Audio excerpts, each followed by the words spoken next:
यहाँ फोर्सफुली आने की कोशिश कर रहे हैं, फोर्सफुली आने की कोशिश कर रहे हैं, यहाँ पे फोर्सफुली आने की कोशिश कर रहे हैं, यहाँ पे ऊपर नहीं, ऊपर नहीं, ऊपर नहीं, ऊपर नहीं, यहाँ फोर्स कर रहे हैं, पुलिस वाले फोर्स कर रहे हैं यहाँ पे, ये पुलिस वाले फोर्स कर रहे हैं, पुलिस वाले फोर्स कर रहे हैं यहाँ पे, ये पुलिस वाले फोर्स कर रहे हैं यहाँ पे, नहीं नहीं नहीं नहीं नहीं, एक मिनट एक मिनट एक मिनट, ये देखो पुलिस पुलिस जबरदस्ती कर रही है यहाँ पे, पुलिस जबरदस्ती कर रही है यहाँ पे, पुलिस जबरदस्ती कर रही है यहाँ पे, पुलिस जबरदस्ती कर रही है, हाथापाई हो रही है यहाँ पे, हाथापाई हो रहा है, हाथापाई हो रहा है,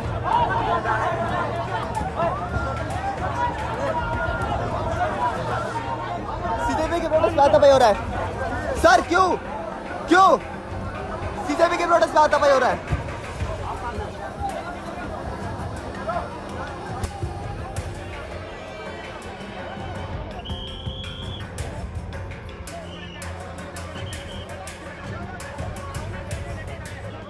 దేశం కోసం దేశ ప్రజల కోసం ఇప్పుడు ఒక వ్యక్తి ప్రాణాలను సైతం తెగించి కొట్లాడుతూ ఉన్నాడు. 20 రోజులుగా నిరాహార దీక్ష చేస్తూ ఉన్నాడు. ఆయన ఎవరో కాదు, సోనం వాంగ్చుక్. గతంలోనూ అనేక ఉద్యమాలు చేసిండు. ఇప్పుడు విద్యార్థుల కోసం ఆయన ఈ ఉద్యమాన్ని కొనసాగిస్తూ ఉన్నాడు. కానీ ఇప్పటి వరకు కేంద్ర ప్రభుత్వం స్పందిస్తలేదు దాని మీద. సో అసలు ఆయన దేనికోసం పోరాడుతూ ఉన్నాడు, ఎందుకు ప్రాణాలకు తెగించి మరీ ఈ నిరాహార దీక్ష చేస్తున్నాడు, దాని గురించి వాళ్ళ మనం మాట్లాడుకుందాం. నమస్తే, నేను Prabhakar Venavanka, welcome to PV news. Sonam Wangchuk ఈయనేదో రాజకీయాల కోసం ఇప్పుడే వచ్చి కొత్తగా ఏదో చేస్తున్న వ్యక్తి కాదు. ఈయన ఒక విద్యావేత్త, ఒక ఉద్యమకారుడు, లడఖ్కు చెందినటువంటి వ్యక్తి. అక్కడ లడఖ్ హక్కుల కోసం చాలా కాలంగా పోరాడుతూ ఉన్నారు. ప్రారంభంలో మోడీ సర్కార్ వచ్చినప్పుడు ఈయన మోడీ సర్కార్ కొంత ఫేవర్గా పనిచేసిరనే విమర్శలు వచ్చినాయి. కానీ ఆ తర్వాత ఆయన విషయం అర్థమైనట్టుంది, మోడీ ప్రభుత్వం ప్రజల కోసం పనిచేయట్లేదు, కొందరు కార్పొరేట్ల కోసం పనిచేస్తున్నది, ప్రజలకు అనుకూలంగా ప్రజలకు అక్కడికి వచ్చే పనులు చేయట్లేదని చెప్పి ఎప్పుడైతే ఆయన అర్థం చేసుకున్నారో అప్పటి నుంచి మోడీ ప్రభుత్వ తీరు మీద కొట్లాడుతూ ఉన్నారు. లడఖ్ను కేంద్రపాలిత ప్రాంతం చేయొద్దు అని చెప్పి, రాష్ట్ర హోదా ఇవ్వాలని చెప్పి చాలా రోజుల పాటు ఆయన ఉద్యమాలు చేశాడు. ఆయన మీద దేశద్రోహం కేసు పెట్టిర్రు. ఆయన తీసుకుపోయి జైలు వేస్తే దాదాపు 6 నెలల పాటు జైల్లో ఉన్నారు. ఈ ఏడాది ప్రారంభంలో ఆయన జైలు నుంచి రిలీజ్ అయ్యారు. అయిన తర్వాత కూడా ఆయన ఉద్యమాలు ఆపలేదు, ప్రజల పక్షాన ఉద్యమాలు కొనసాగిస్తూనే ఉన్నారు. ఆయన రామన్ మెగసెసే అవార్డు గ్రహీత కూడా. సో ఇంత గొప్పదనం ఉన్నటువంటి వ్యక్తి, ఇన్ని విలువలు ఉన్నటువంటి వ్యక్తి ఇప్పుడు దేశ ప్రజల కోసం ఇంకొక ఉద్యమం చేస్తూ ఉన్నాడు. అదే నీట్ ఎగ్జామ్కి సంబంధించి. నీట్ పేపర్ లీకేజ్ పైన ఎంత పెద్ద గందరగోళం ఏర్పడ్డదో దేశంలో చూసినాం మనం. పేపర్ లీకేజ్ వల్ల ఎగ్జామ్ని మొదటిసారి రద్దు చేసిరు, మళ్ళీ రీ ఎగ్జామ్ పెట్టిరు. ఆ రీ ఎగ్జామ్ సందర్భంగా కూడా కొన్ని అవకతవకలు జరిగినాయని ఆరోపణలు వచ్చినాయి. ఏదైతే ఫస్ట్ ఎగ్జామ్ పెట్టినప్పుడు లీకేజీ వల్ల దాదాపు 12 నుంచి 13 మంది పిల్లలు ప్రాణాలు కోల్పోయారు. వాళ్ళు మానసికంగా ఒత్తిడికి గురై ఆల్రెడీ ఎగ్జామ్ రాసిరు, ఎగ్జామ్ రాసిన తర్వాత రద్దు అన్నారు. దానివల్ల మానసిక ఒత్తిడికి గురై వాళ్ళు ప్రాణాలు తీసుకున్నారు. దాని మీద కేంద్ర ప్రభుత్వం స్పందించలేదు. ప్రధానమంత్రి నరేంద్ర మోడీ అసలు నోరే తెరవలేదు దాని మీద. నిందితుల మీద కఠిన చర్యలు తీసుకోవాలని చెప్తే ఆ నిందితులకు సంబంధించి, ఆ కేసుకు సంబంధించి దాన్ని సిబిఐకి అప్పచెప్తున్నామని చెప్పారు. వాళ్ళు ఇప్పటివరకు ఒక 13 మందినేమో అరెస్ట్ చేసినట్టున్నారు. వాళ్ళలో కూడా అంతా కూడా బీజేపీ పాలిత రాష్ట్రాలకు సంబంధించిన వారు. హర్యానా, రాజస్థాన్, మహారాష్ట్ర, ఈ 3 రాష్ట్రాలకు సంబంధించిన వాళ్ళే అందులో నిందితులుగా ఉన్నారు. సో ఈ వ్యవహారం అంతా మనమంతా చూసినాం, ఇదంతా జరిగింది. సో మరి ఇంత పెద్ద ఘటన జరిగింది, ఒక పేపర్ లీకేజీ, 12 మంది పైగా పిల్లల ప్రాణాలు పోయినాయి. మరి దీనికి ఎవరు రెస్పాన్సిబిలిటీ తీసుకోవాలి, ఎవరు దీనికి బాధ్యత వహించాలి? గతంలో రైల్వే ప్రమాదాలు జరిగినప్పుడు రైల్వే శాఖ మంత్రిగా చేసిన వాళ్ళు రాజీనామాలు చేసి వెళ్ళిపోయినటువంటి సందర్భాలు మన దేశంలో చూసినాం. కానీ ఇప్పుడు 10 మంది 12 మందికి పైగా పిల్లలు ప్రాణాలు పోయినా కూడా ఇప్పటి వరకు కేంద్ర మంత్రి దాని మీద రెస్పాన్సిబిలిటీ తీసుకోవట్లేదు. దానికి బాధ్యత వహించి నేను రాజీనామా చేస్తున్నా, నేను ఏ తప్పు చేయలేదు, నా శాఖలో ఈ తప్పు జరిగింది కాబట్టి నేను బాధ్యత వహిస్తూ తప్పుకుంటున్నా అనే విషయం ఆయన ఇప్పటి వరకు చెప్పలేదు. కేంద్ర ప్రభుత్వ అధినేతగా ప్రధానమంత్రి నరేంద్ర మోడీ అయితే అసలు ఇప్పటివరకు మాటలు కూడా మాట్లాడలేదు దాని మీద. అక్కడ 12 కుటుంబాలు, 13 పైగా కుటుంబాలు ఆవేదనతో అల్లాడుతూ ఉన్నాయి బిడ్డల్ని కోల్పోయి. పిల్లలు ఇంటర్మీడియట్ కంప్లీట్ చేసుకొని ఎంతో ఆశతోటి నీట్ ఎగ్జామ్ రాసిరు, డాక్టర్లు అయిదాం. కానీ వీళ్ళ తప్పిదాల వల్ల అది లీకేజ్ జరిగి వాళ్ళ ప్రాణాలు పోయినాయి, బిడ్డలు దూరం అయ్యారు. మన హైదరాబాద్లో కూడా ఒక అమ్మాయి ప్రాణాలు కోల్పోయింది. అంటే ఇంత దేశవ్యాప్తంగా ఇంత జరిగింది. దీని మీద పెద్ద ఉద్యమం జరిగింది. కాక్రోచ్ జనతా పార్టీ పెద్ద ఉద్యమం తీసుకొని దేశవ్యాప్తంగా అనేక ఆందోళన కార్యక్రమాలు చేసింది. మన హైదరాబాద్ కూడా వచ్చిరు వాళ్ళు. సోనం వాంగ్చుక్ కూడా వచ్చిండి, ఇక్కడికి వచ్చి ధర్నా చౌక్లో ఆయన ధర్నాలో పాల్గొని మాట్లాడిపోయారు.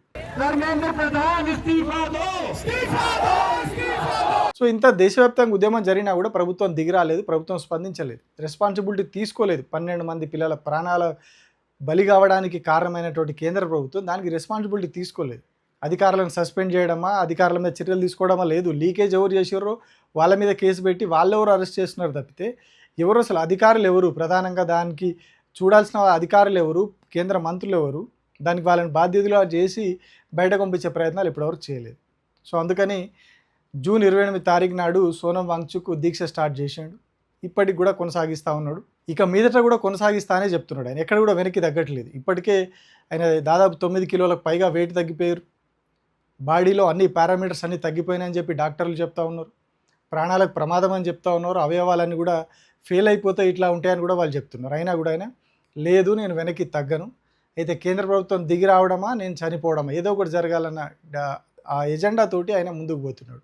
ఎక్కడ కూడా తగ్గట్లేదు. అటు ప్రభుత్వం కూడా తగ్గట్లేదు, రెస్పాన్సిబిలిటీ తీసుకోవట్లేదు. ఇక్కడ ఒక మనిషి ఢిల్లీలోని పార్లమెంటుకు దగ్గరలో ఉన్నటువంటి జంతర్ మంతర్లో 20 రోజులుగా దీక్ష చేస్తూ ఉంటే, ఆమరణ దీక్ష చేస్తూ ఉంటే ఇప్పటివరకు కేంద్ర ప్రభుత్వం రెస్పాండ్ అవ్వట్లేదు, దానికి సంబంధించి రెస్పాన్సిబిలిటీ కూడా తీసుకోవట్లేదు. సో ఆయన దీక్ష అట్లానే కంటిన్యూ అవుతూ ఉన్నది. కొన్ని పార్టీల నాయకులు వాళ్ళు వీళ్ళు పరామర్శిస్తూ ఉన్నారు. కేజ్రీవాల్ కావచ్చు, ఇంకా కొందరు నాయకులు పోయి పరామర్శిస్తున్నారు.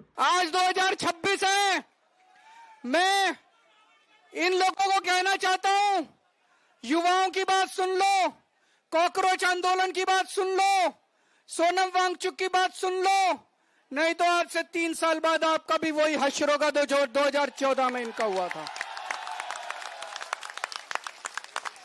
ये भी अभी अहंकार में डूबे हुए हैं बहुत ज्यादा, इनको भी अकल नहीं आ रही, ये भी बहुत ज्यादा अहंकार में डूबे हुए हैं. కానీ ప్రధాన ప్రతిపక్ష నేతగా ఉన్నటువంటి రాహుల్ గాంధీ మాత్రం ఇప్పటివరకు అటువైపు పోలేదు. కాంగ్రెస్ పార్టీ నుంచి కొందరు నాయకులు పోయారు, కింది స్థాయి నాయకులు తప్పితే రాహుల్ గాంధీ మాత్రం అక్కడ పోలేదు. ఆయన వేరే ఎక్కడో బిజీగా ఉన్నట్టున్నారు. ఇంకొక వైపు మీడియా కూడా ఈ అంశాన్ని మొత్తం తొక్కి పెడతా ఉంది. మెయిన్ స్ట్రీమ్ మీడియా అంతా కూడా కేంద్ర ప్రభుత్వం చేతుల్లో ఉన్నది. అది గోధీ మీడియా అని పేరుంది దానికంటే.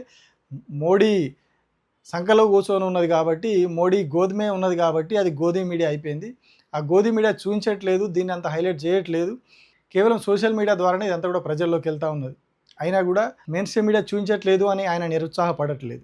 విద్యార్థులకు న్యాయం జరగాలి, ప్రాణాలు కోల్పోయిన ఆ కుటుంబాలకు న్యాయం జరగాలి, కేంద్ర ప్రభుత్వానికి బుద్ధి రావాలని చెప్పి ఆయన దీక్ష కొనసాగిస్తూ ఉన్నారు. ఇది ఒక నీట్కు సంబంధించిందే కాదు. ఈ మధ్యకాలంలో చాలా పరీక్షల్లో, అంటే కేంద్ర ప్రభుత్వ సంస్థలు నిర్వహించిన చాలా పరీక్షల్లో ఇట్లాంటి పరిస్థితులు అయినాయి. సిబిఎస్ఈ ఎగ్జామ్కి సంబంధించి చూసినాం, పేపర్ వాల్యుయేషన్లో తప్పులు జరిగినాయి. ఏదైతే ఒక సంస్థకి అప్పగించారో ఆ సంస్థ సాఫ్ట్వేర్లో లోపాల వల్ల చాలామంది విద్యార్థులు, దాదాపు 13 నుంచి 16,000 మంది విద్యార్థుల ఫలితాల్లో తప్పిదాలు జరిగినాయి.